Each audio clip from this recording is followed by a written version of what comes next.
Expenses, indirect expenses, ठीक है। Direct expenses क्या होता है?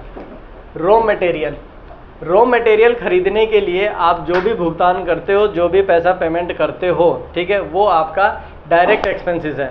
अब रॉ मटेरियल क्या है? अब सपोज देन कि ये स्केल बनाने की आपकी फैक्ट्री है, ठीक है। इसके लिए आपको क्या चाहिए? वुड चाहिए, लकड़ी चाहिए, ठीक है।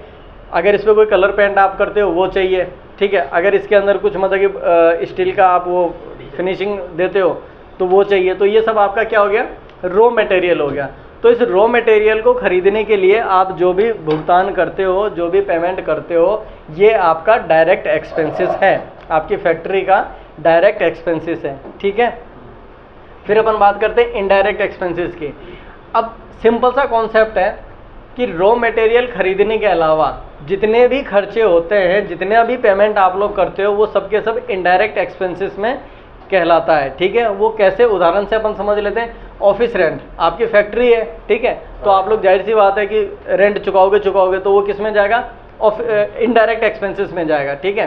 फ्यूल, यानी कि अगर आप लोग मान लो कि किसी को एम्प्लॉय को आप पेट्रोल के पैसे दे रहे हो कि यार उस फैक्ट्री में जाना है या वहाँ से मार्केटिंग करके आना है, कन्वेंस एक्सपेंसेस जो आप कर रहे हो वो किस में जाएगा? इनडायरेक्ट एक्सपेंसेस में। बिजली का बिल आ रहा है आपका, वो किस में जाएगा? इनडायरेक्ट एक्सपेंसेस में।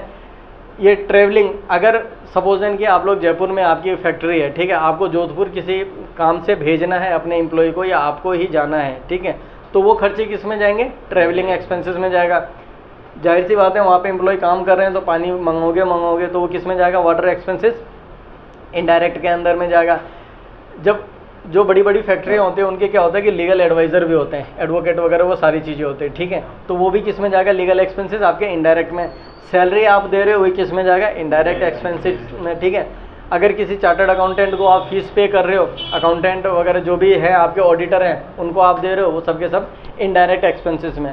जो ऑडिट फीस है, ये ऑडिट फीस ऐसा है कि अगर बड़े लेवल पे आपकी कंपनी है, फैक्ट्री है, तो इसको प्रोविज़न में डालते हैं अपन, ठीक है।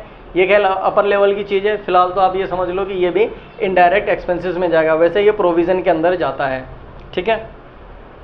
यानी कि अगर सिंपल भाषा में अपन समझें तो रॉ मटेरियल खरीदने के अलावा जितने भी खर्चे हैं वो सब के सब इनडायरेक्ट एक्सपेंसेस कहलाता है।